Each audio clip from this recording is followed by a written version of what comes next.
¿Qué tal? Muy buenos días. Bienvenidos a esta, nuestra tercera conferencia del ciclo con el cual estamos festejando la Semana de la Facultad de Ciencias Marinas, el Día del Oceanólogo y el Día del Estudiante 2021. En esta ocasión tenemos como invitado al doctor Florian Neumann, quien actualmente está realizando una estancia postdoctoral en el CICESE.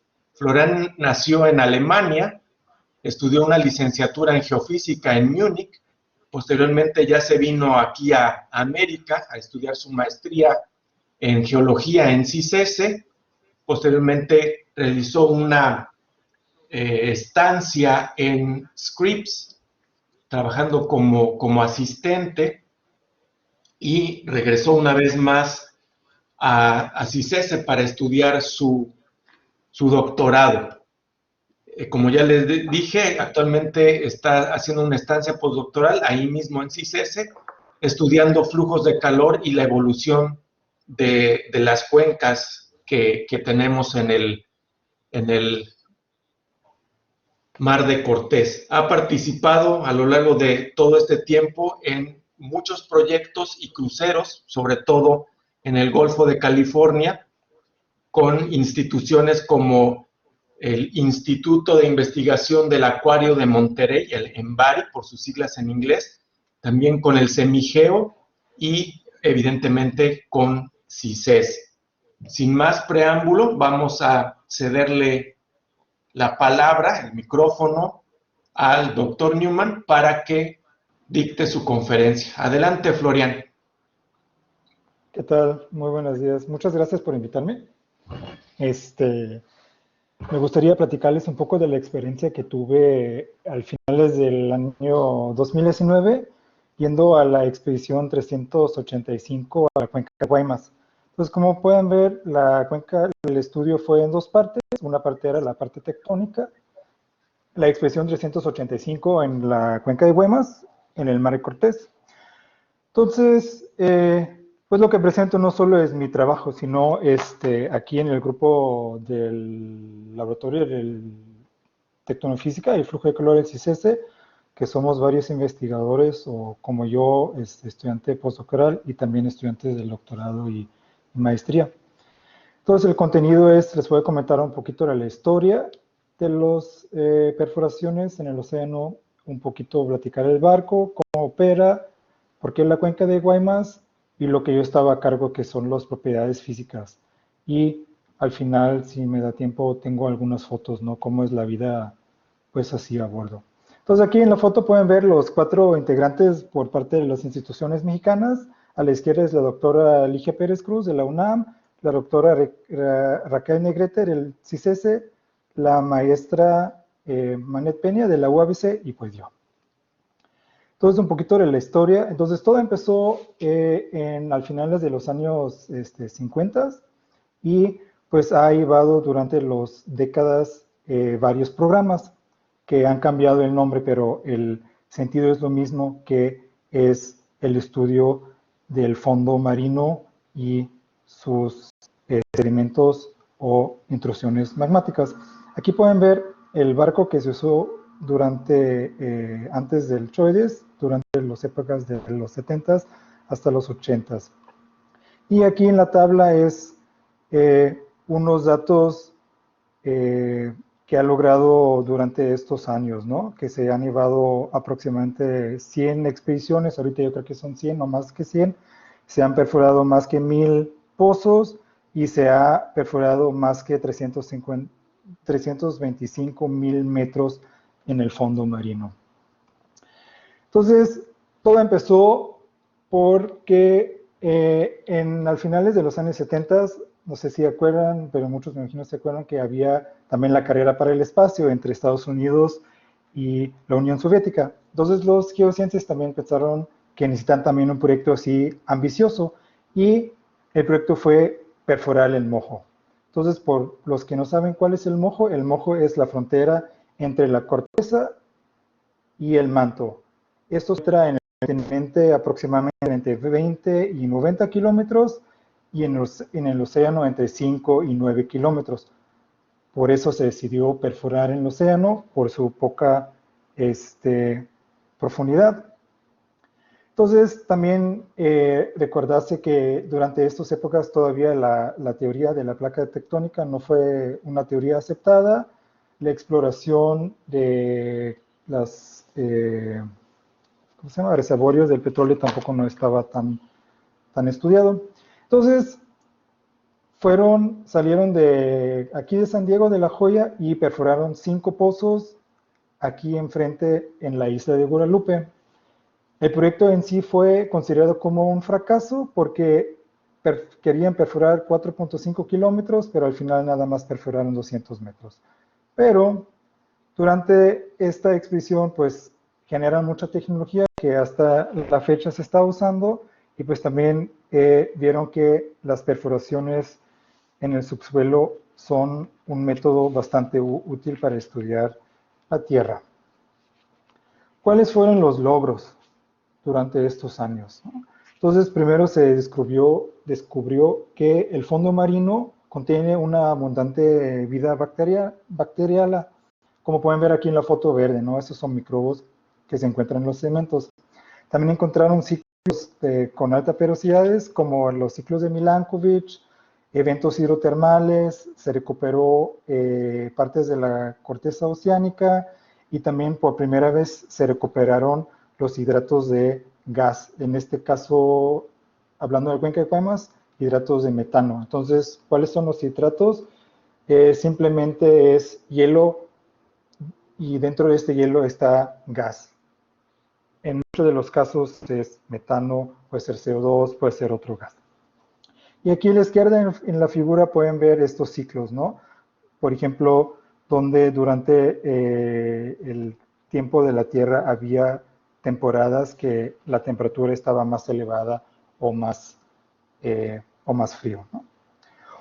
Otros logros fue la confirmación de la expansión del fondo marino y eso confirmando también la tectónica de placas. Y también se recuperó evidencias directas del impacto que causó la extinción de los dinosaurios, que pueden ver aquí a la derecha. Entonces, esto fue la expedición 171 en Bahamas. Y aquí pueden ver alrededor de los 65 millones de años entre el Cretácico y el Paleógeno. Pueden ver que hasta abajo son capas sedimentarios de la pre-extinción o del pre-impacto. Luego viene la capa gris. Esto fue el material que se generó del impacto mismo y que fue depositado durante días y meses. Y luego una capa delgada de cenizas y polvo. Y pues después, otra vez, pues seguía siendo la misma estratigrafía de los sedimentos. Las expediciones. Aquí en el mapa pueden ver todos los pozos que se han perforado con los diferentes programas que se han llevado durante las décadas, ¿no?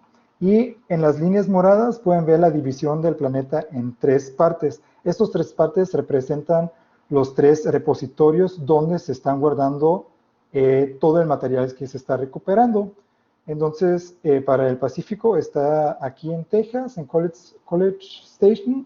Luego para Asia está en Sochi. Y para el Atlántico está en Bremen, en Alemania.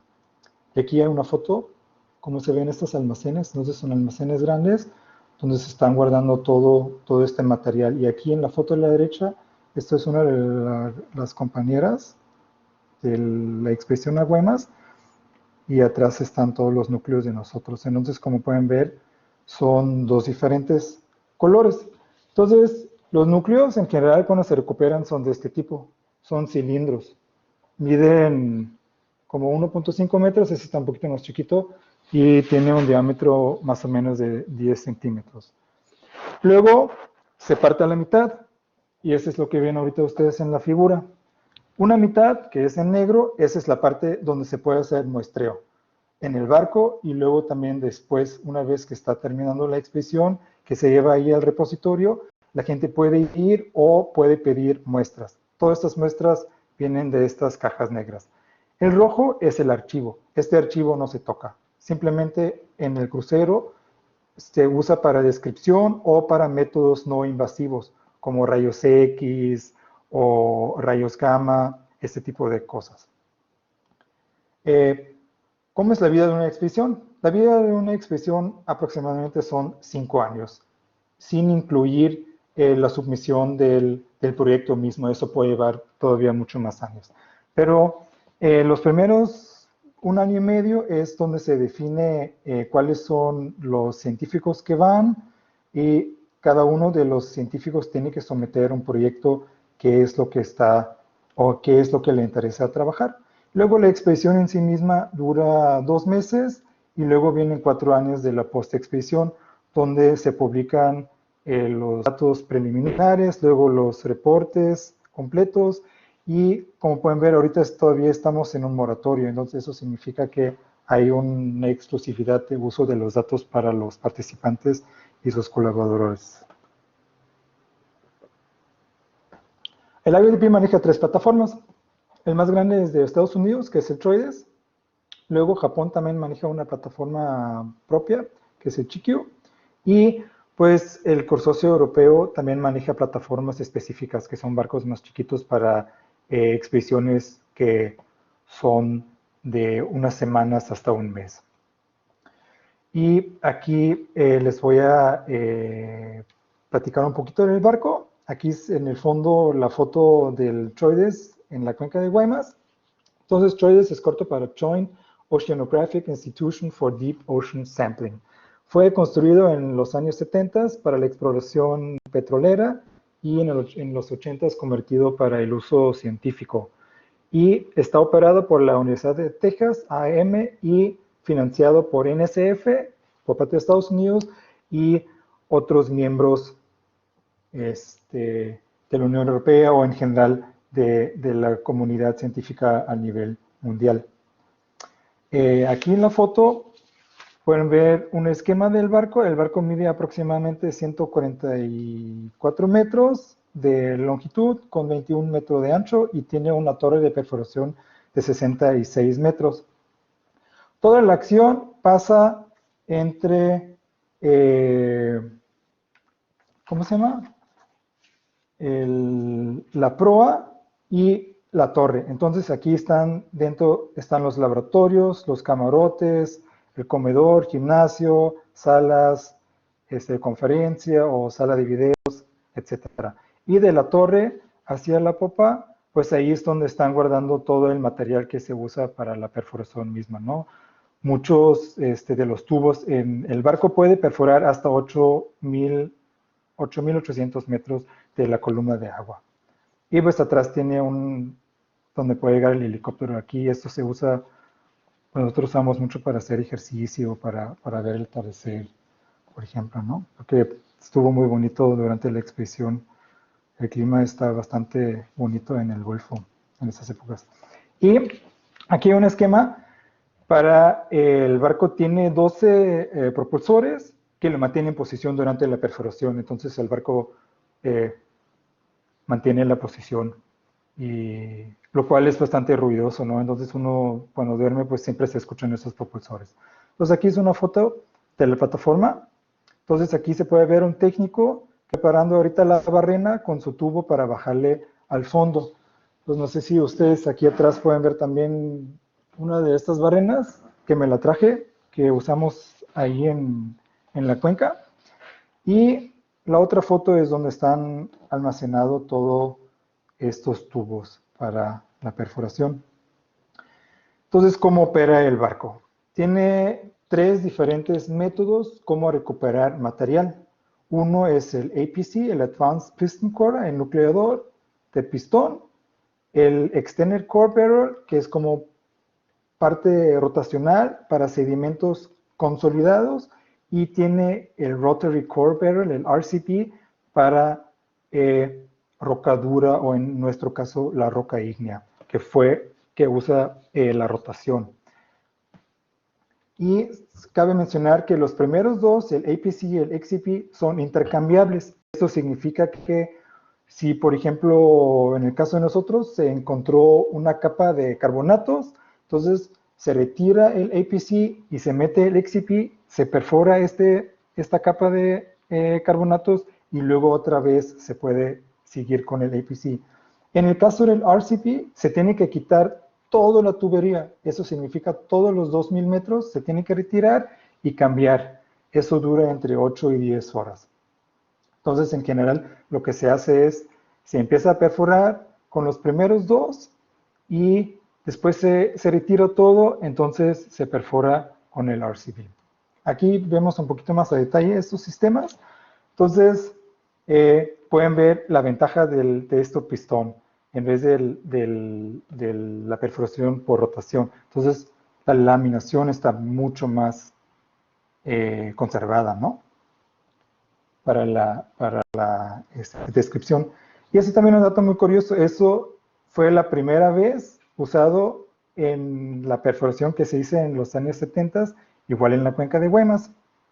¿Y cómo funciona? Entonces, la barrena con el tubo avanza o se queda en el fondo marino. Dentro del tubo se baja el APC, se aumenta la presión en el tubo y este nucleador se dispara hacia el sedimento, como pueden ver en la segunda figura a la derecha. Entonces, se mete al sedimento de 9.5 metros. Luego se retira y mientras que esto se retira hacia al barco, la barrena con el tubo avanza estos 9.5 metros. Luego otra vez baja el nucleador, perfora los 9.5 metros, avanza la barrena, se retira.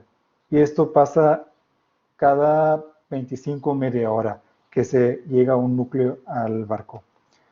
Aquí ven una foto de XCV para perforar sedimentos no consolidados.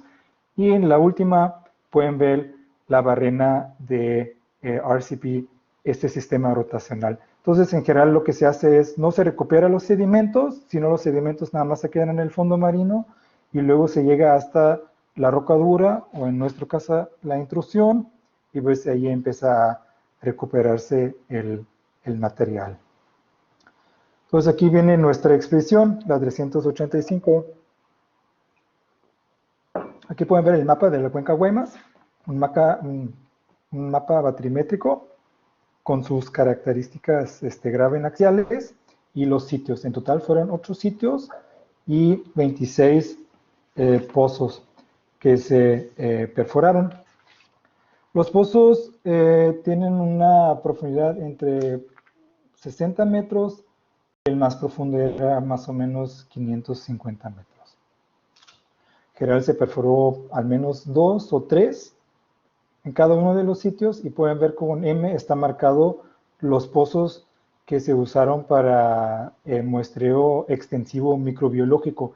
Eso significa que una vez que el núcleo llegó a la superficie, ellos cortaron grandes cantidades y se los llevaron a los congeladores, ¿no? De 4 grados o menos 4, menos 20 y menos 80 para sus diferentes experimentos microbiológicos. En total se recuperó 4.2 kilómetros de material durante estos 2 meses en diferentes sitios, como pueden ver en la cuenca Guaymas. En total fueron 61 días, de cuales 54 estuvimos en el mar, ¿no?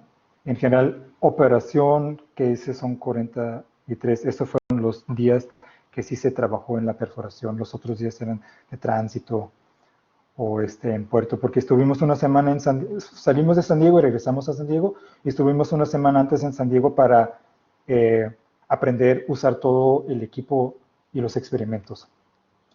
Entonces, ¿por qué la cuenca de Guaymas? Pues la cuenca de Guaymas es un sistema joven donde en la actualidad se está generando una nueva corteza oceánica por la apertura de un océano, en este caso de la apertura del Golfo de California.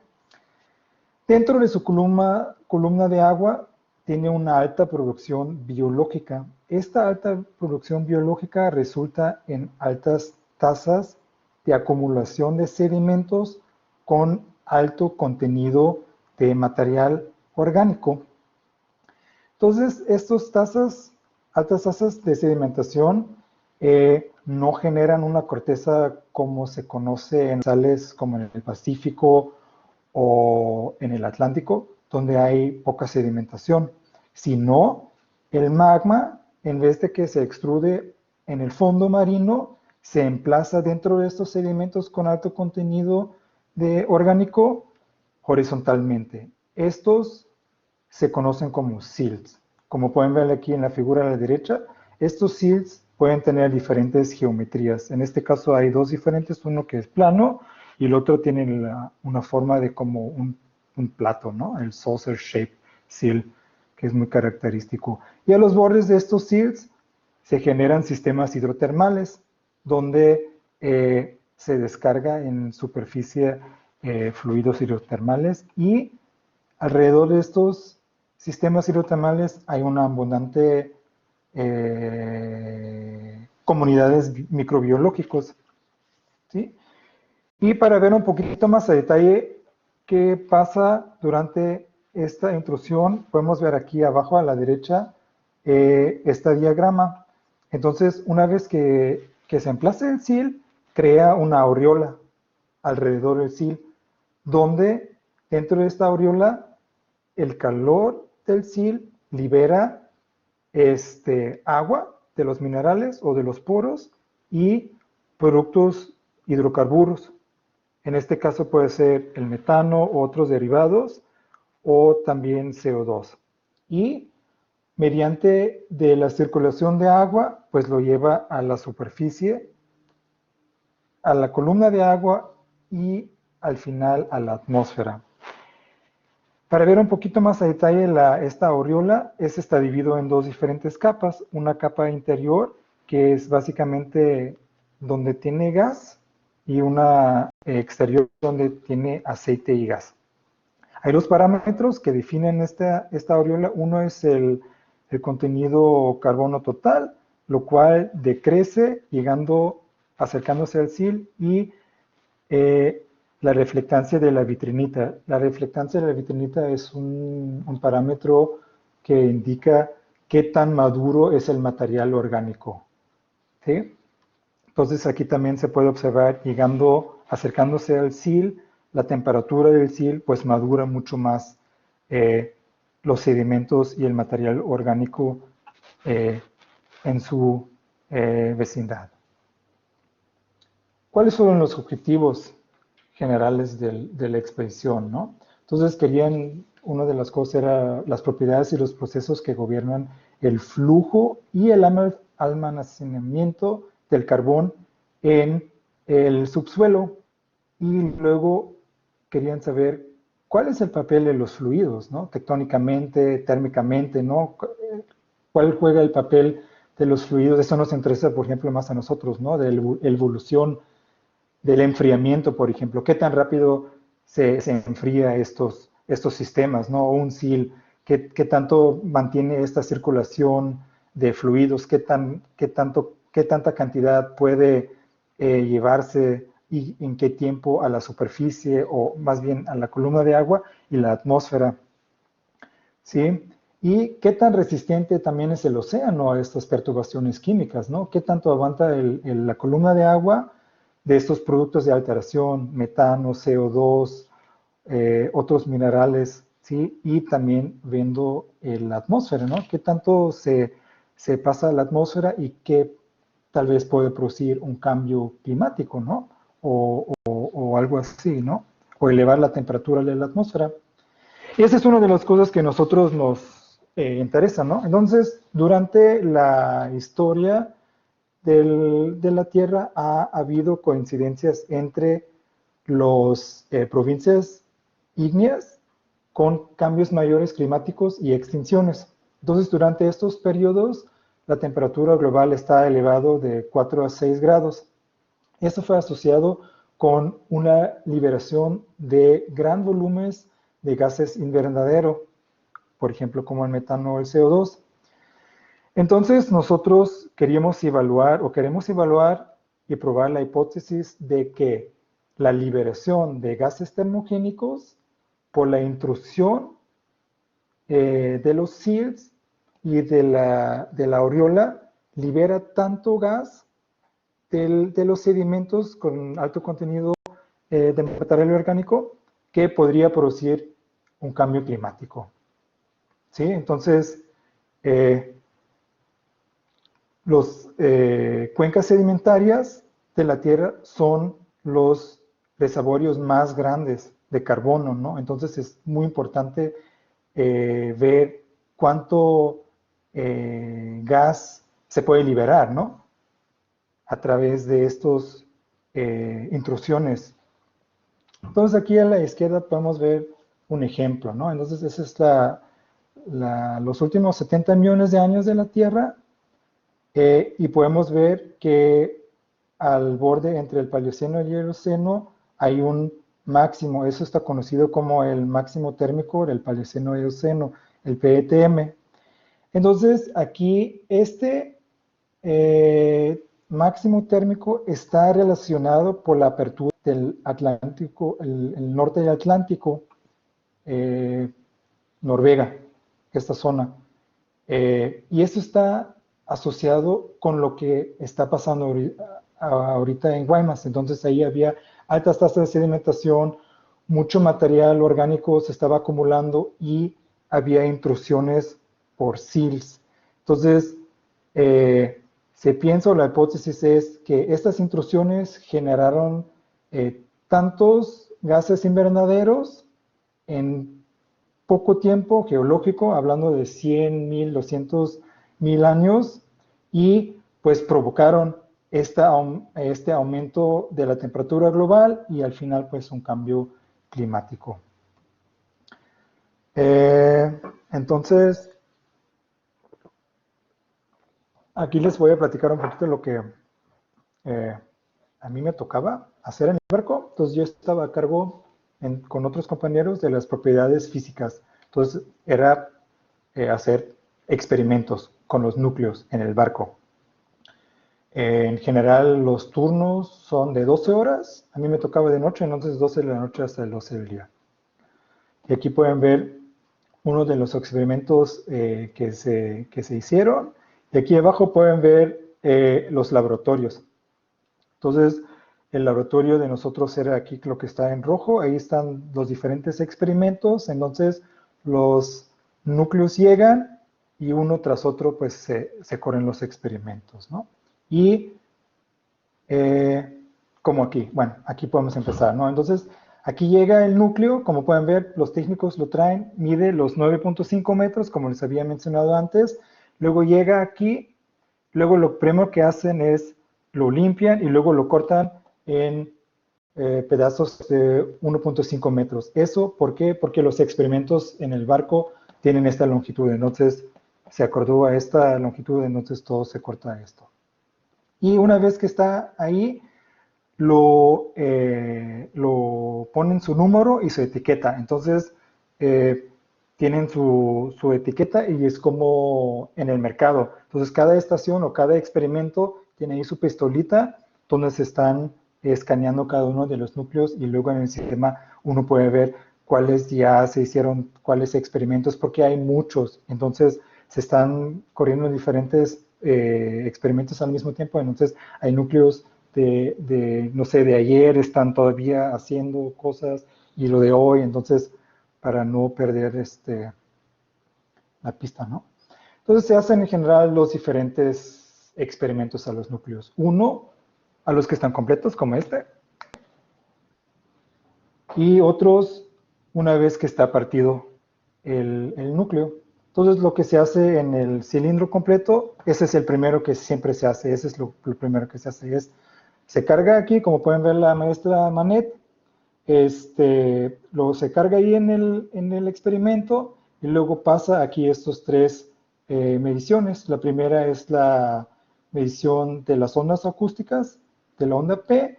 Esto se usa después para la conversación de las sísmicas, que en general son en tiempo, y se hace la conversación a profundidad. Luego en medio está la susceptibilidad magnética. Esto se usa, por ejemplo, para identificar capas donde hay más minerales magnéticos, ¿no? En el caso de Guaymas fueron las capas, por ejemplo, de cenizas, ¿no? De alguna erupción volcánica de Isla Tortuga o de la península, ¿no? Y al último se mide la densidad.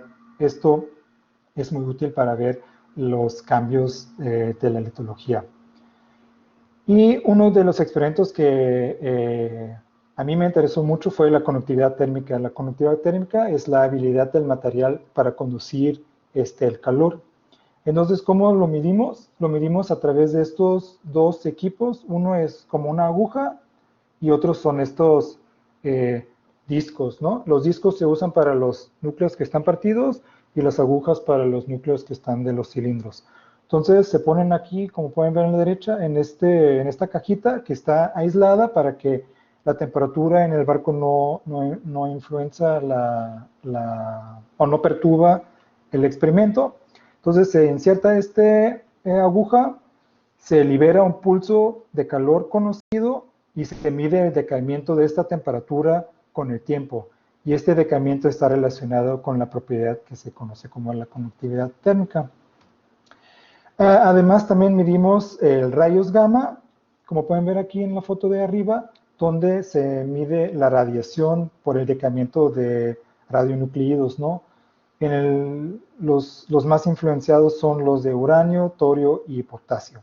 Uno, para la correlación estratigráfica entre los diferentes pozos y en el caso de a nosotros nos interesa mucho la producción de calor por ese decaimiento, ¿no? Entonces, el decaimiento produce energía y esta energía, pues, genera calor dentro de los sedimentos.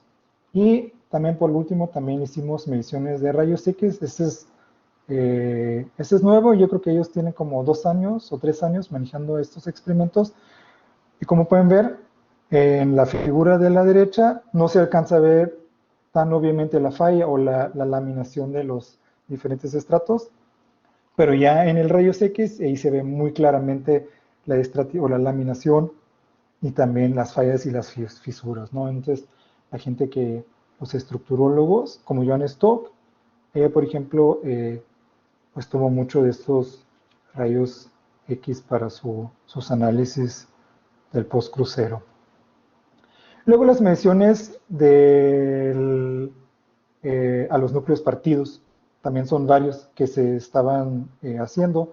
Uno fue medición de la reflectancia de color y otra vez la susceptibilidad magnética puntualmente. Entonces es una alta resolución y tocando el material en sí mismo, porque el primero que vieron en del cilindro, pues siempre está el plástico, ¿no? Entre la medición. Entonces puede ser que este plástico, o si a veces hay un espacio entre el plástico y el material, entonces eso puede perturbar errores o dar falsos valores, ¿no?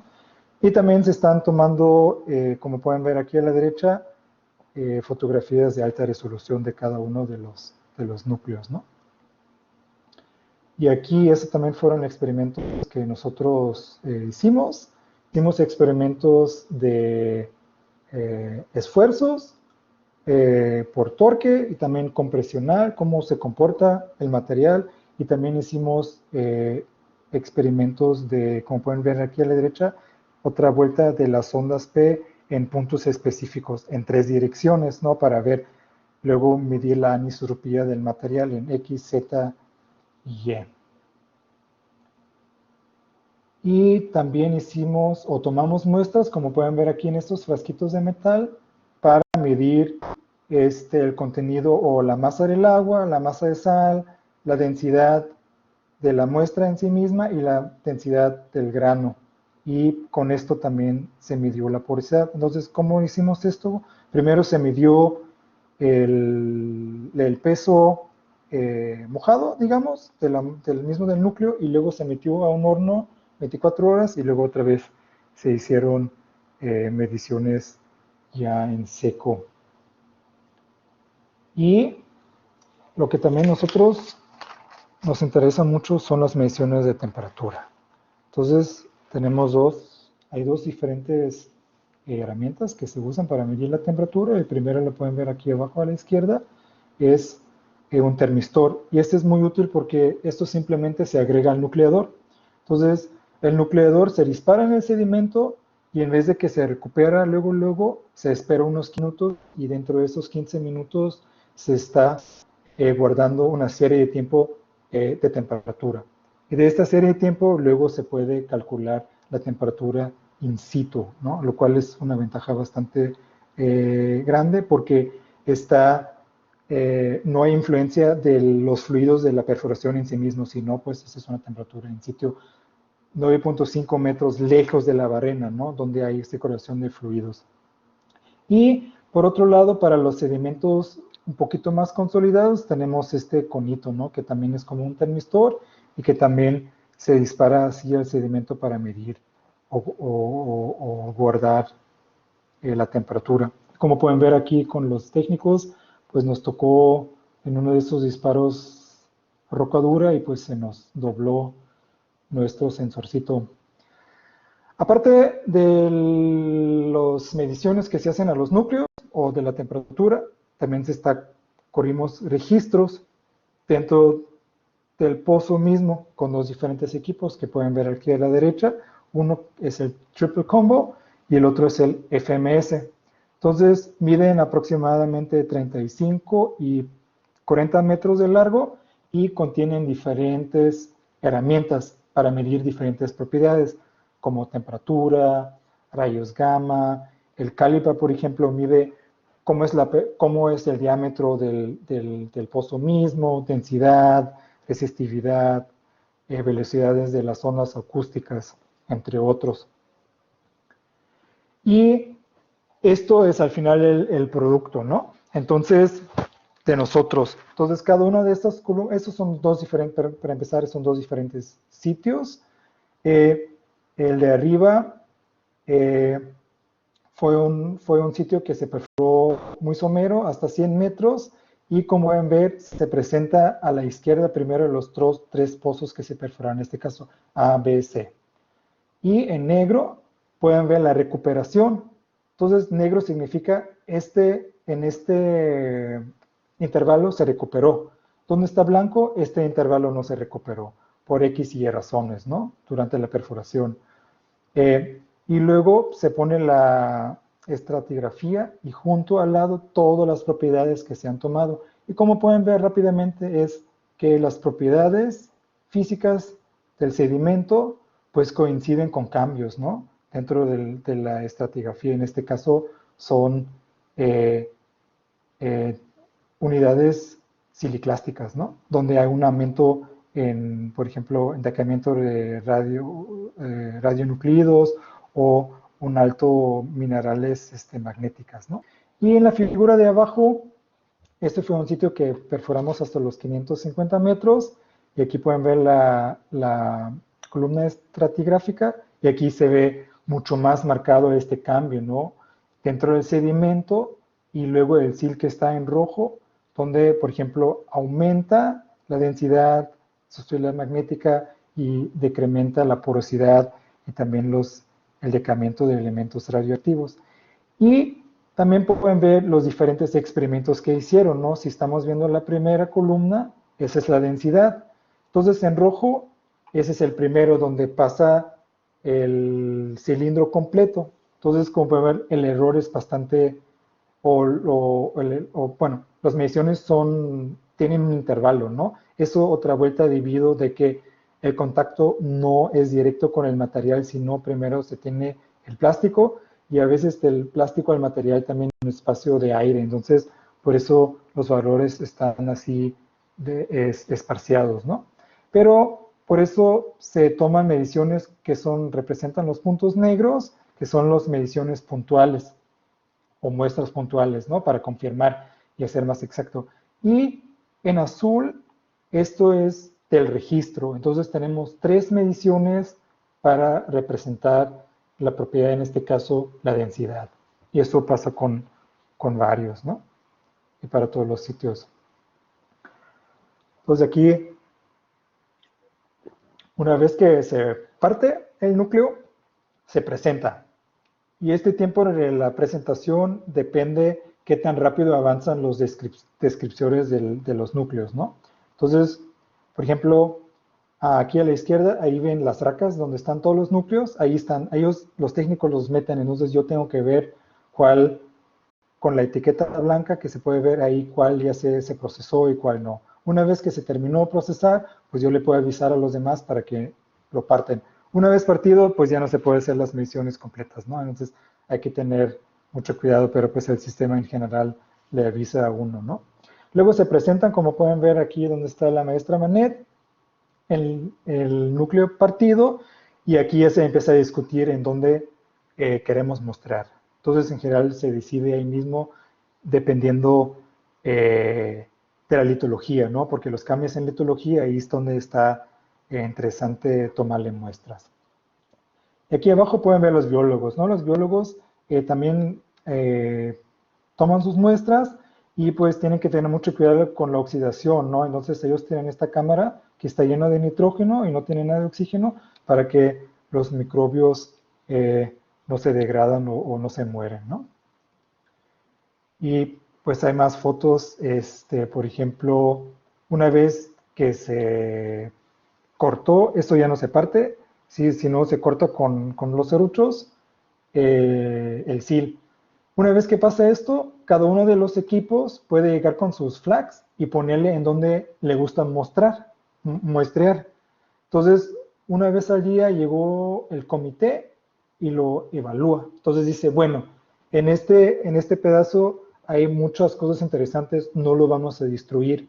Entonces, por favor, toma de otro lado.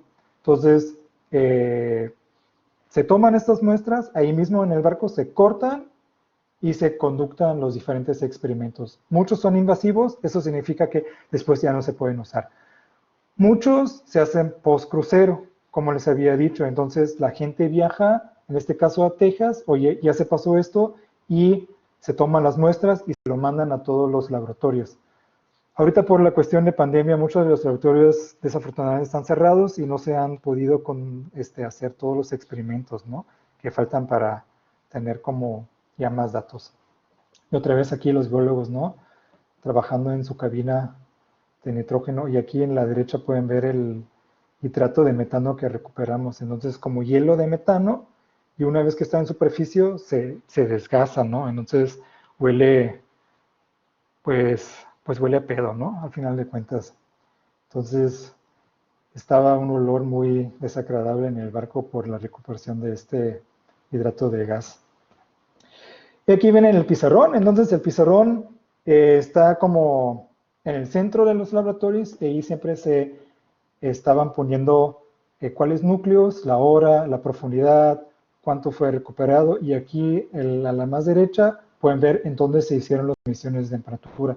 No se hicieron en cada núcleo, sino cada tercero, cada cuarto, dependiendo cuestiones de tiempo o qué tan alta querían la resolución los biólogos, ¿no?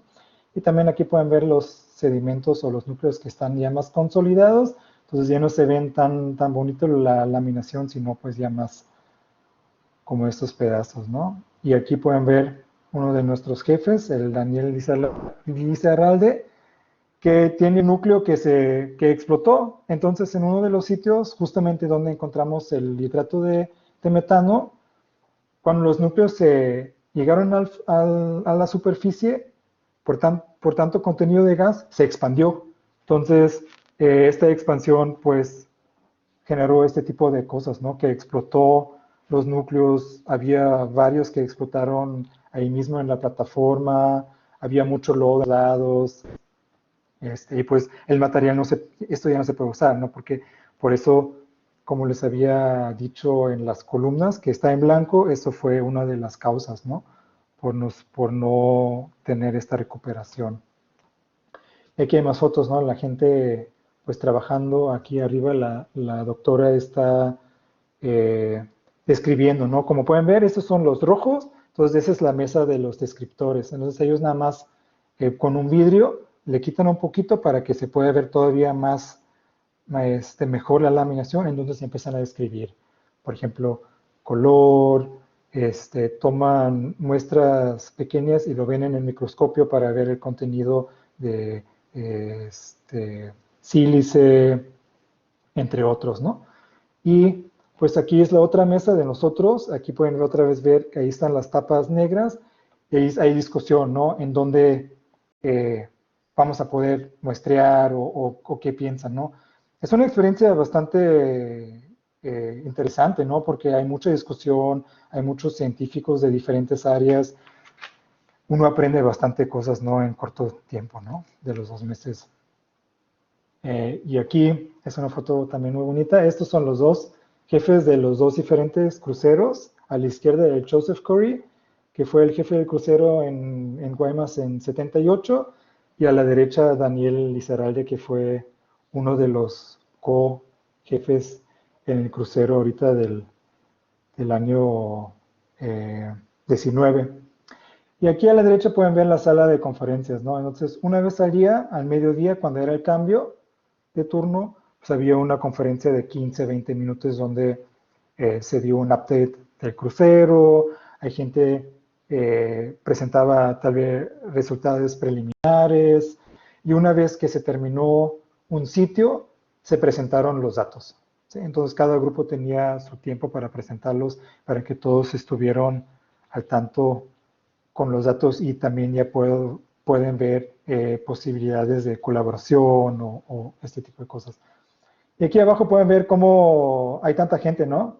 Una vez que llega el núcleo, entonces muchos de ellos son los biólogos que llegan rápidamente y pues se llevan su parte y pues se los llevan a los congeladores, ¿no? Entonces siempre hay mucha gente, mucho movimiento dentro del barco.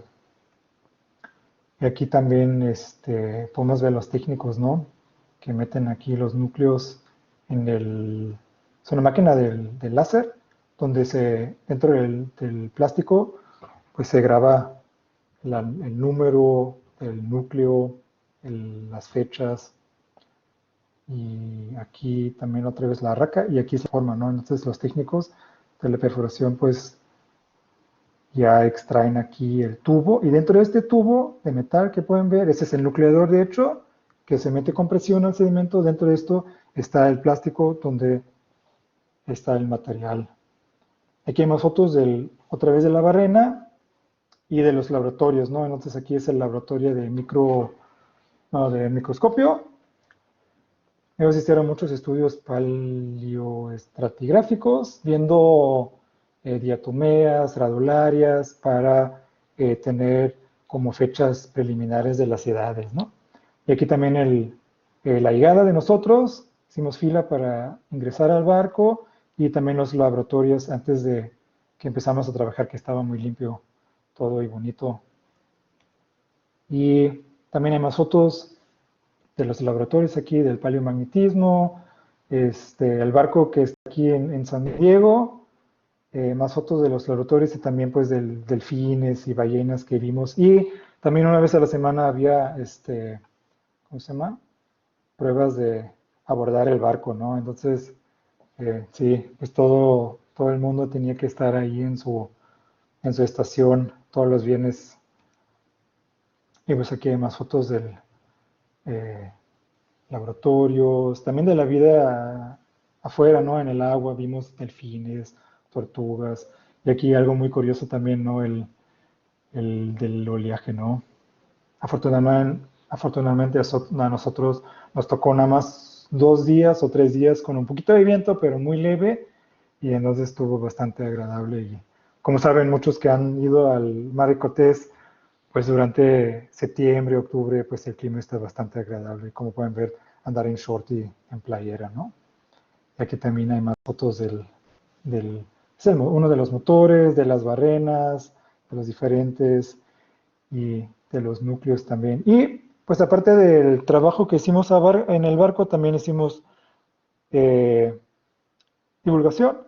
Entonces aquí está Rodrigo Pérez, que trabaja para la revista Science, y él fue el encargado de la divulgación, se encargaba del Instagram, Facebook, YouTube, y pues una vez o 2 veces al día se hicieron transmisiones, ¿no? En la UNAM, en CICESE, en museos en Estados Unidos, en diferentes países, ¿no? Para divulgar, y en vivo, ¿no? En el barco, muchos para estudiantes o escuelas y así. Y aquí está una foto completa, no creo que son todos, pero la gran mayoría, en total fueron como 160 personas, y de estos 30 fuimos científicos, y entre ellos también son técnicos, gente de, digamos, de cocina o que hace limpieza y pues los técnicos de la plataforma y pues la tripulación del barco, ¿no? Bueno, muchas gracias. Por mí fue todo. Aquí es el emblema. Cada expedición tiene su propio logo y eso fue el de nosotros, ¿no? Entonces, sí, de Guaymas. Y atrás está el Choides Resolution, ahí en San Diego, en el puerto. Bueno, muchas gracias. Si tienen algunas preguntas, adelante. Sí, muchas gracias, Florian. Isabela Macías pregunta si se tiene conocimiento de la porosidad de los sedimentos en esa región. Le interesa Sí. saber si hay investigación o ya algo publicado.